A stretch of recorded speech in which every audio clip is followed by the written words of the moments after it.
modernisasi dalam bidang sosial dan budaya. Yang pertama, izin mengemudi bagi perempuan. Sebelumnya terdapat larangan mengemudi bagi perempuan.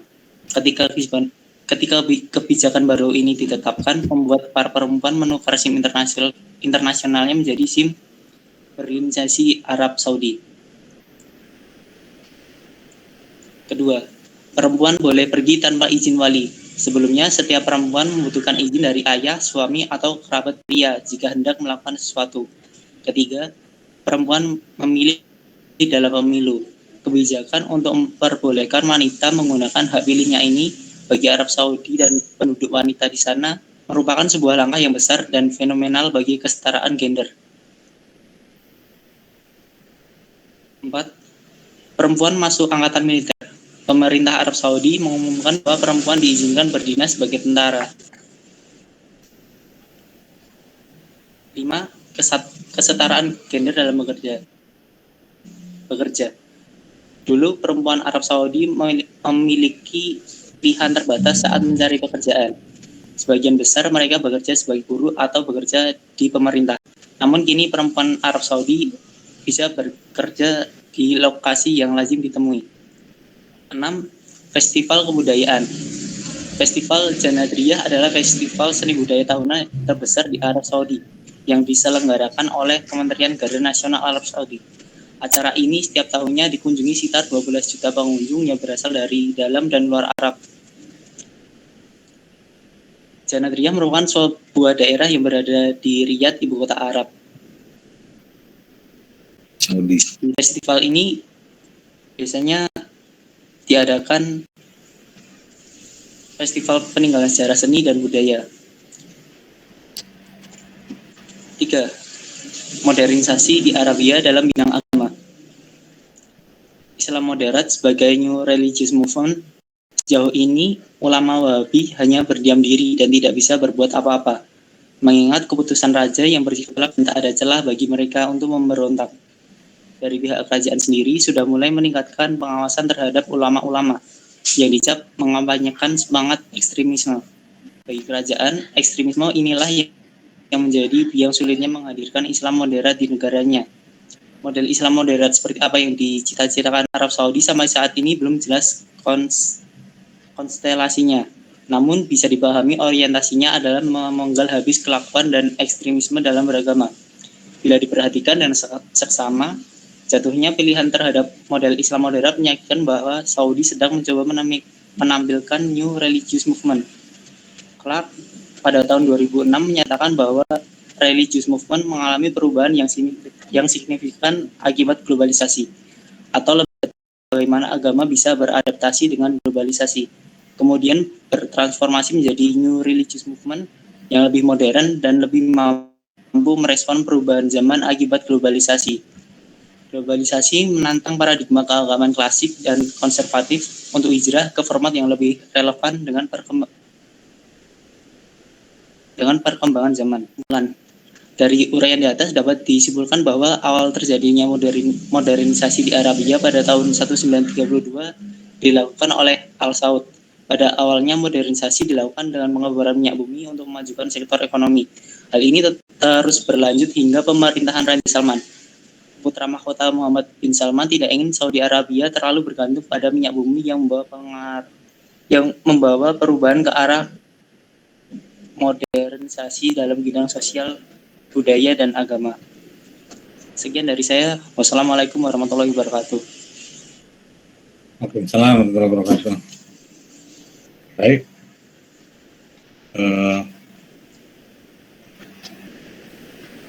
Dilanjutkan oleh siapa? Adibah Lubnaya. Baik, mohon maaf Pak, sebelumnya saya izin off cam karena jaringan tidak stabil. Baik. Pembaruan keagamaan di Arabia. Latar belakangnya, Arab Saudi beribu kota Riyadh sebagai negara kelahiran Nabi Muhammad SAW. Arab Saudi memiliki dua kota yang bersejarah dalam dunia Islam, yaitu Mekah dan Madinah. Mekah merupakan kota lahirnya Nabi Muhammad serta tempat pertama kali beliau mendapatkan wahyu untuk mendakwahkan Islam. Sedangkan Madinah merupakan kota di mana perluasan Islam dimulai. Agama yang dianut oleh bangsa Arab sebelum datangnya Islam yaitu agama Bagaisme, Yahudi, dan Kristen. Agama Bagaisme adalah agama mayoritas pada bangsa Arab saat itu. Agama Bagaisme menyembah berhala, oleh karena itu terdapat ratusan berhala yang tersebar di pinggiran Ka'bah. Tajdid adalah kata yang diambil dari bahasa Arab yang berakar dari kata jaddada yujaddidu tajdidan yang artinya terbaru atau menjadi baru. Kata ini kemudian dijadikan jargon dalam gerakan pembaruan Islam agar terlepas dari bid'ah, tahayul, dan khurafat yang didirikan oleh Muhammad Ibnu Abdul Wahhab. Pembaruan tersebut timbul merupakan reaksi terhadap faham tauhid yang terdapat di kalangan umat Islam pada waktu itu yang dianggap sudah rusak. Rumusan masalah yang pertama, bagaimana keadaan Arabia pra-Islam. Yang kedua, bagaimana perkembangan paham Islam Wahabiyah di Arab. Dan yang ketiga, bagaimana cara penyiaran akidah Wahabiyah. Pembahasan keadaan Arabia pra-Islam. Kehidupan masyarakat Arabia pada pra-Islam lebih dikenal dengan sebutan zaman jahiliyah, yaitu zaman kebodohan. Masyarakat Arab pada zaman itu kehilangan kendali dan tidak ada panutan yang dapat menuntun ke arah kebaikan. Perilaku masyarakat senantiasa bertentangan dengan nilai-nilai kebaikan dan tidak ada yang menyembah Allah. Mereka tidak mengenal peri kemanusiaan dan hidup tanpa dasar keimanan. Kaum wanita dipandang makhluk yang lemah dan hidup tertindas di bawah kekuasaan kaum pria. Bahkan bila lahir bayi wanita, maka akan dikubur hidup-hidup karena dianggap aib. Mereka menyembah berhala dan kalau sudah bosan, berhala itu diperjualbelikan. Menurut mereka, sikap kejujuran merupakan suatu keanehan dan kemunafikan menjadi hal yang biasa. Perkembangan paham Islam Wahabiyah di Arab. Pemikiran Muhammad Abdul Wahhab mempengaruhi dunia Islam di masa modern sejak abad ke-19. Walaupun ia hidup di abad sebelumnya, tetapi pemikirannya mengilhami gerakan-gerakan pembaruan dalam dunia Islam yang abad setelahnya, bahkan sisa-sisanya masih terasa hingga kini. Pemikiran keagamaan yang dibawanya difokuskan pada pemurnian tauhid, oleh karenanya kelompok ini menamakan diri mereka sebagai Mu'awwidun. Sebutan Wahabiyah adalah nama yang diberikan kepada kaum itu oleh lawan-lawannya karena pemimpin mereka bernama Muhammad Ibnu Abdul Wahhab.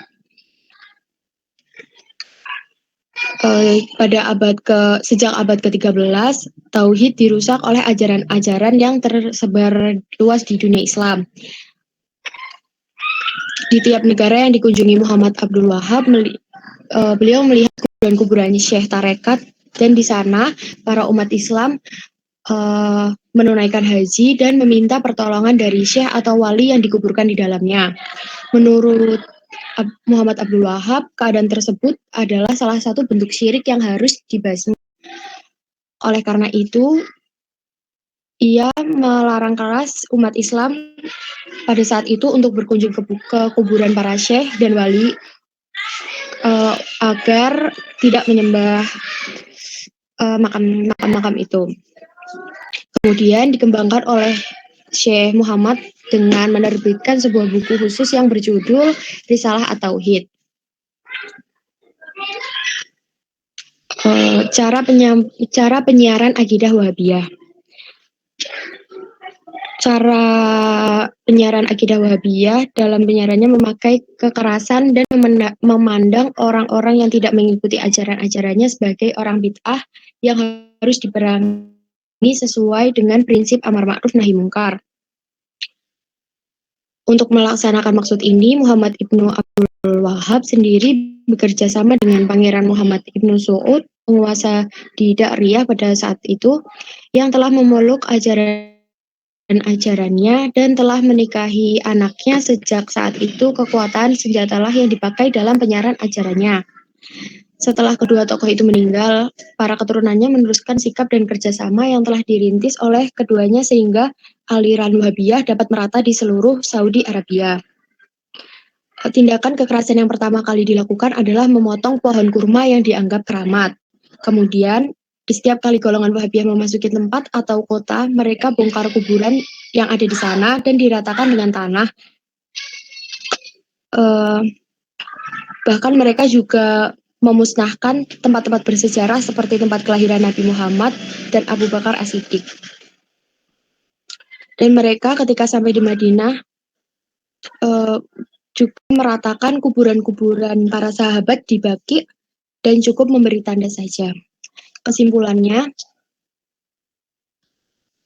Arab sebelum Islam dikenal dengan sebutan kaum jahiliyah karena zaman itu penuh dengan kebodohan dan jauh dari kebenaran. Dari kalangan mereka banyak yang menyembah berhala, suka berjudi, berzina, dan minum minuman keras. Pemikiran-pemikiran tentang Islam pun semakin berkembang hingga lahirlah seorang pemikir modern yakni Muhammad Abdul Wahab dan lahirlah sebutan Wahabiyah yang mana itu adalah sebutan nama untuk kaum Al-Wahhab. Dalam sejarah gerakan Wahabiyah telah ada sejak abad ke-17, yang mana abad ini adalah abad rasionalisme.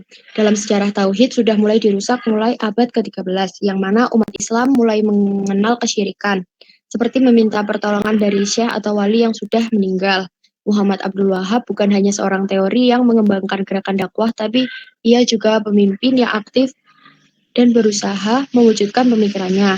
Untuk melaksanakan maksud ini, beliau bekerja sama dengan Pangeran Muhammad Ibnu Saud.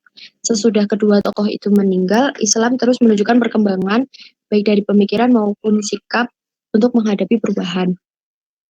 Kemudian di setiap golongan memasuki suatu tempat atau kota, mereka bongkar kuburan dan diratakan dengan tanah. Bahkan mereka juga menguasai kota Mekah dan banyak tempat yang bersejarah dimusnahkan seperti tempat kelahiran Nabi dan Abu Bakar As-Siddiq, dan mereka juga meratakan makam para sahabat di Baqi. Halo, Adibah. Ya. Barusan yang Anda sampaikan di kesimpulan itu sama dengan ringkasan gitu. Jadi kalau simpulnya gimana? Gerakan Wahabiyah itu bagaimana? Bisa Anda simpulkan?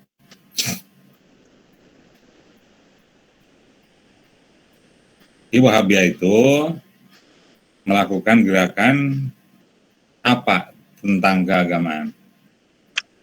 Jadi Wahabiyah itu kaum yang mempelopori perubahan di Arab pada waktu itu. Pada waktu itu kapan?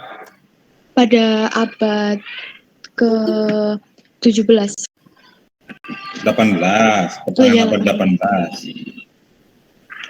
Terus dilanjutkan oleh pengikutnya pada abad berapa? Abad 19 ya. Iya. Enggak, corak pembaruannya jadi bagaimana?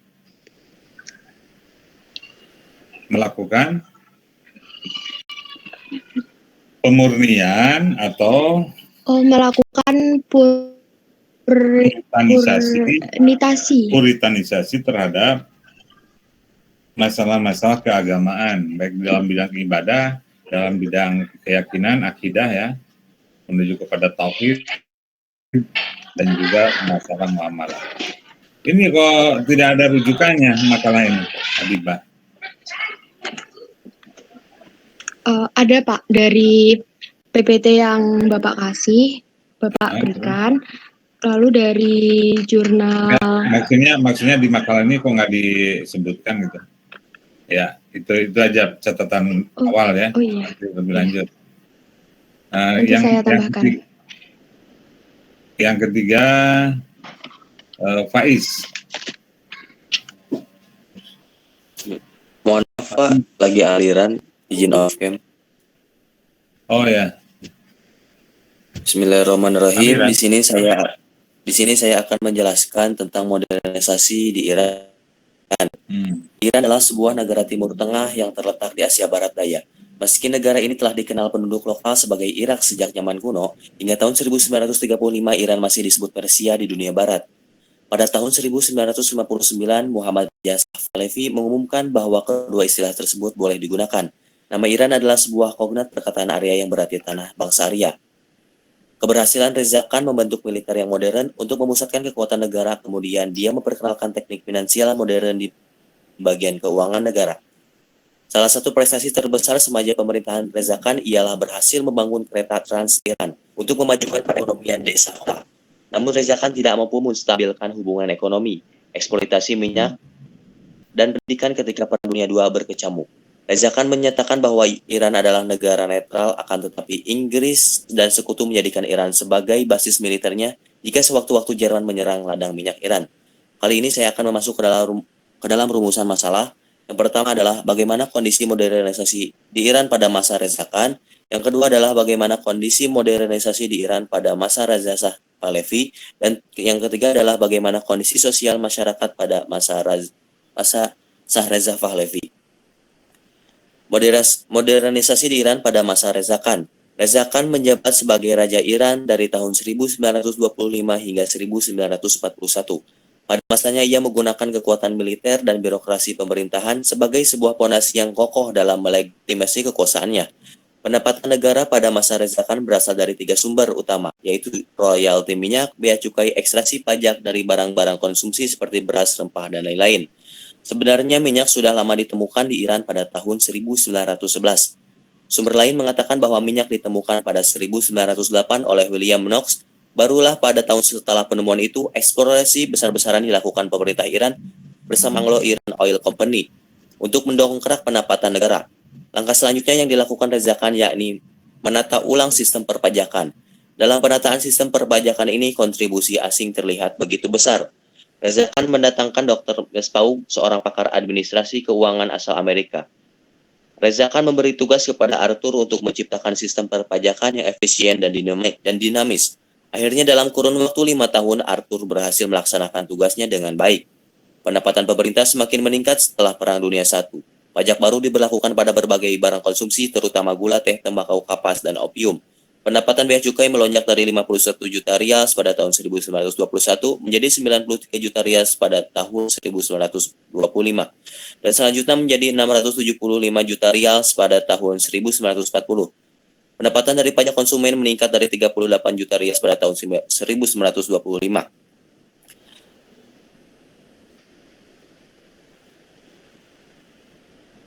Inggris memperkirakan bahwa pada tahun 1935 lebih dari 34% dari pendapatan ini digunakan untuk angkatan bersenjata. Dengan penghasilan yang melimpah tersebut, Reza Khan melakukan modernisasi besar-besaran di berbagai sektor. Di sektor transportasi, mula-mula dia memperluas sistem transportasi dengan membangun kereta api Trans-Iran untuk mempermudah perdagangan dari desa ke kota dan sebaliknya. Keberhasilan sistem transportasi modern pada tahun 1930 mendorong pertumbuhan industri yang kemudian dipromosikan pemerintah sebagai upaya untuk modernisasi di Iran. Pembangunan pabrik-pabrik industri merupakan prioritas utama Reza Khan. Antara 1925 hingga 1935, jumlah pabrik industri tidak termasuk pengolahan minyak bumi meningkat 100% selama masa pemerintahan Reza Khan. Pada tahun 1945, jumlah pabrik modern meningkat menjadi 346. Di mana 146 adalah instalasi besar. Pabrik besar ini mencakup 37 pabrik tekstil, 8 kilang gula, 8 perusahaan kimia, 2 pabrik kaca, 1 pabrik pengolahan tembakau, dan 5 pabrik pengolahan teh. Tujuan dibangunnya pabrik-pabrik tersebut ialah untuk mengurangi ketergantungan negara terhadap barang-barang impor dan juga mendorong industrialisasi dengan menaikkan tarif pajak, membiayai industri modern, dan memperlakukan monopoli pemerintah. Pertumbuhan industri ini berkembang di 5 pusat kota besar, di mana 75% pabrik modern berada di kota-kota besar seperti Teheran, Tabriz, Isfahan, Provinsi Gilan, dan Mazar-e-Shah. Modernisasi ini mempercepat laju kehidupan melalui perubahan budaya, pendidikan, dan norma sosial tradisional. Dengan bertambahnya pabrik-pabrik industri di Teheran sendiri meningkat dari lebih dari 196.000 pada tahun 1922 menjadi sekitar 700.000 pada tahun 1941. Hal tersebut disebabkan karena kebijakan Reza Shah yang ingin menjadikan Teheran sebagai pusat komersial dan perdagangan Iran. Lanjut kepada modernisasi di Iran pada masa Shah Reza Pahlavi, Iran merupakan negara mempunyai sumber daya alam yang melimpah. Sektor pertanian dan perminyakan merupakan 2 bidang yang menjadi andalan. APBN Iran selain kaya akan sumber daya alam, letak negara ini strategis yang bisa dibilang sebagai jalur alternatif penghubung antara benua Asia Eropa. Oleh karenanya Iran menjadi rebutan oleh negara-negara superpower seperti Amerika, Inggris, Rusia, dulu Uni Soviet, dan Jerman.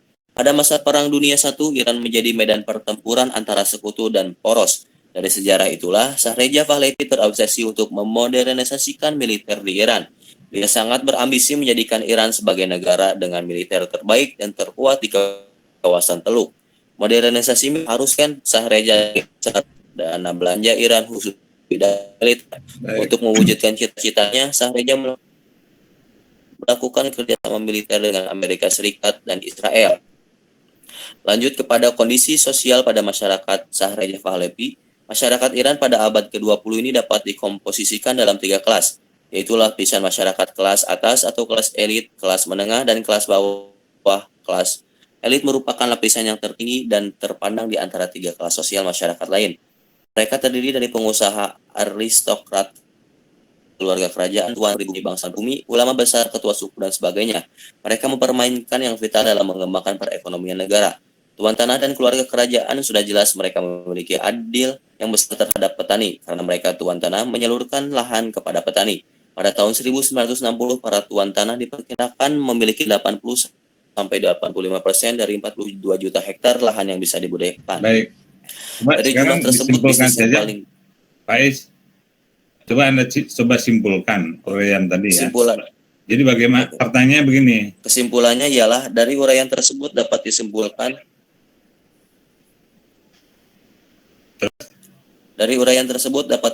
bahwasanya modernisasi di Iran pada masa Reza Khan dan Raja Shah Pahlavi membuat kekuatan militer dan birokrasi sebagai fondasi yang kokoh. Pendapatan pada Khan berasal dari royalti minyak, bea cukai, dan eksasi pajak. Pembangunan pabrik-pabrik industri juga merupakan prioritas untuk modernisasi di Iran.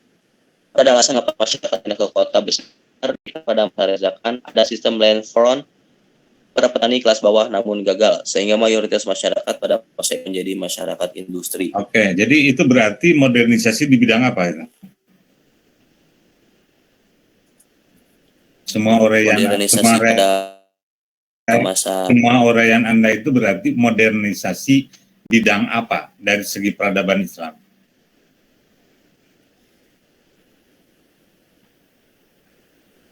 Mohon maaf Pak, bagaimana sedang? Berdasarkan uraian Anda yang panjang lebar tadi itu, kalau disimpulkan ini berarti menggambarkan modernisasi di Iran bidang apa mengenai peradaban Islam?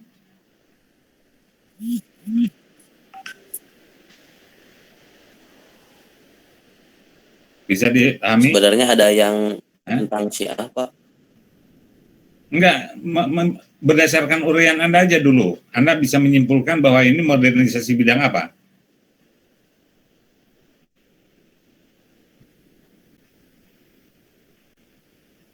Berkaitan dengan peradaban Islam.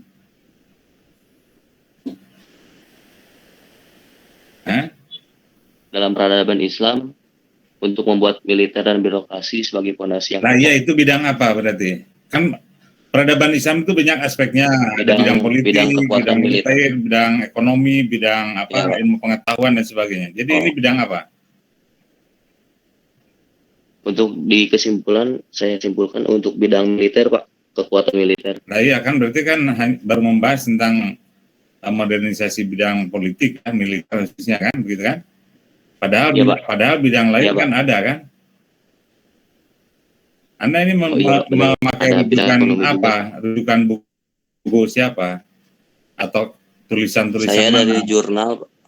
Ini sebagaimana ini ditulis dalam daftar pustaka? Iya. Iya, coba Anda perhatikan. Iya. Coba Anda lihat lagi ya, sambil saya bacakan. Asror, ya, tulisan Asror Miftahul, membedah hadis Nabi SAW. Lalu Azmi Muhammad, metodologi kritik hadis. Ismail M. Suhudi, pengantar ilmu hadis. Ismail M. Suhudi lagi, metodologi penelitian hadis Nabi. Khalaf Abdul Wahab, ilmu usul fikih. Lalu Lois Maklub, Al-Munjid, kamus bahasa Arab. Mana yang berhubungan dengan Iran, modernisasi Iran?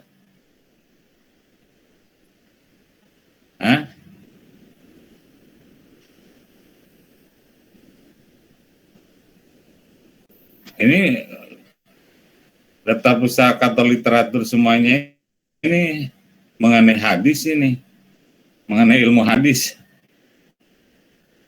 Oke, ini diperbaiki lagi ya. Jadi coba ikuti PPT saya. Jadi apa di peradaban Islam itu yang Anda bahas berkaitan dengan terutama di masa modern ini kaitannya dengan pembaruan peradaban Islam itu dalam berbagai aspeknya. Ada pembaruan bidang pendidikan, kan, pembaruan bidang budaya, lalu pembaruan bidang politik. Itu aja yang diuraikan. Ya, kalau Oke, Pak, baik, Pak. Ini pembaruan sosial politik dan didasarkan pada masa kepemimpinan tokoh-tokoh Iran ini. Ini namanya bukan kajian tentang modernisasi peradaban, tapi modernisasi politik saja gitu. Oke, Pak, itu baik, mungkin. Pak. Dan Ya, sumbernya yang relevan ya.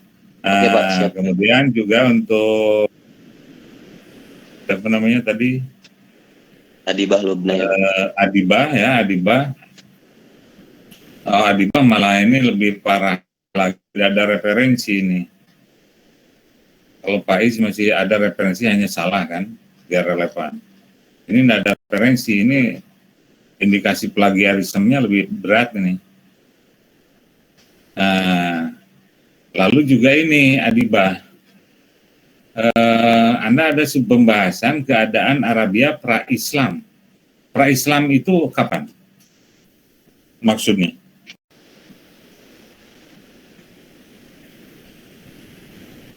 Adibah? Halo?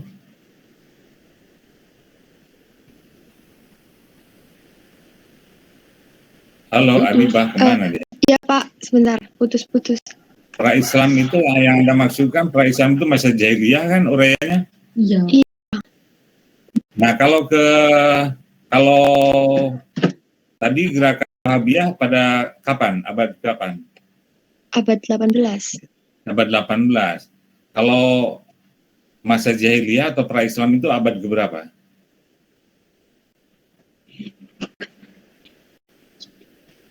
Sebelum Rasul diutus. Iya, jauh sekali. Setting historisnya jauh sekali. Ya mestinya kan situasi keagamaan di Arabia ya abad ke-18 juga lah kalau mau membahas membahas Wahabiyah yang terdekat, jauh ke belakang untuk menjadi pengantar pembahasan apa kalau pra-Islam. Kalau membahas tentang Islam pada masa Nabi, oke lah. Ini membahas Islam masa abad ke-17, terutama dalam gerakan Wahabiyah, mestinya yang menjadi pembahasan sebagai setting historisnya adalah keadaan Arabia, katakanlah awal abad ke-18. Situasi Arabia atau situasi keagamaan di Jazirah Arabia khususnya pada abad ke-18. Itu relevan dalam keadaan Arabia pra-Islam. Benar enggak? Logis enggak? Iya, Pak. Logis enggak? Iya. Nah, disimbang rujukannya. Tuh.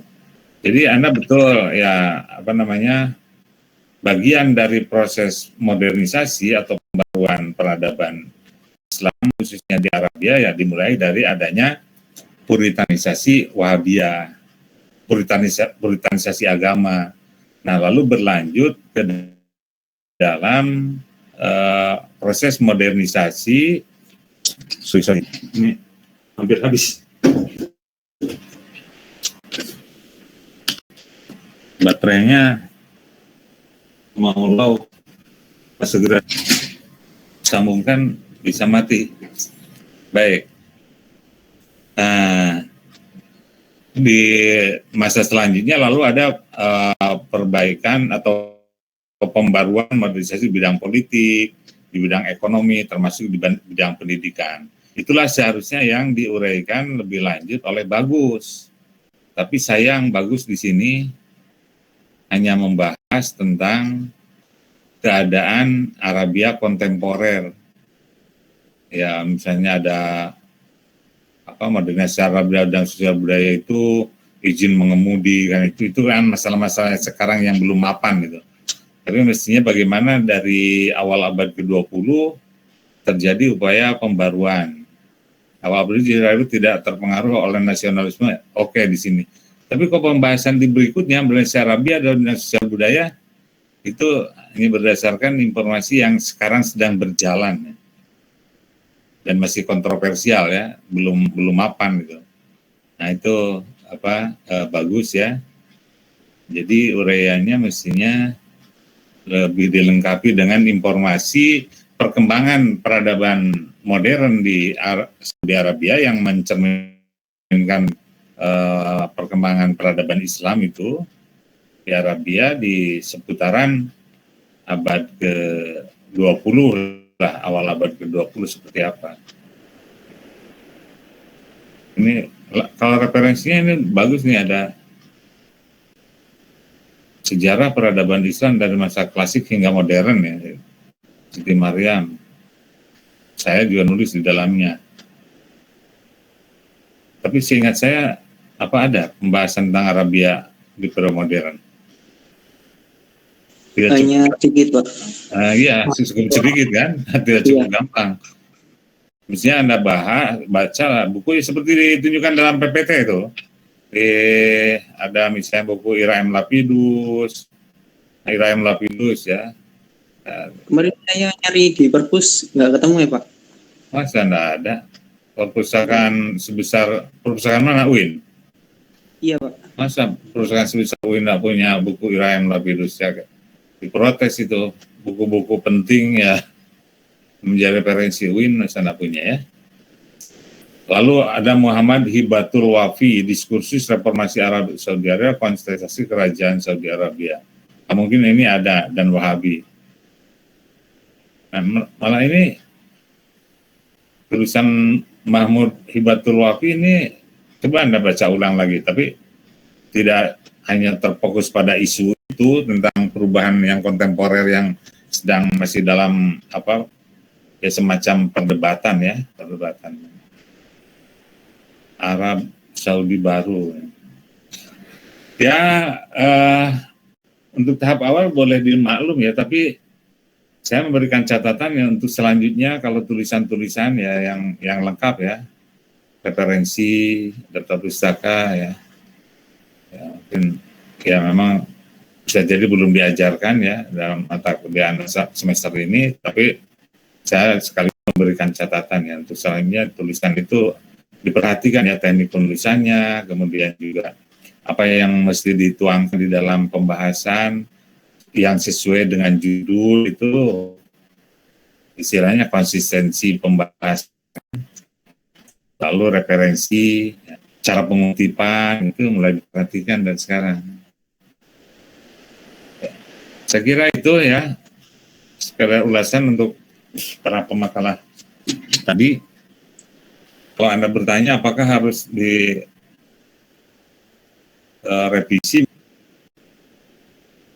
ya bisa punya koreksi sendiri ya.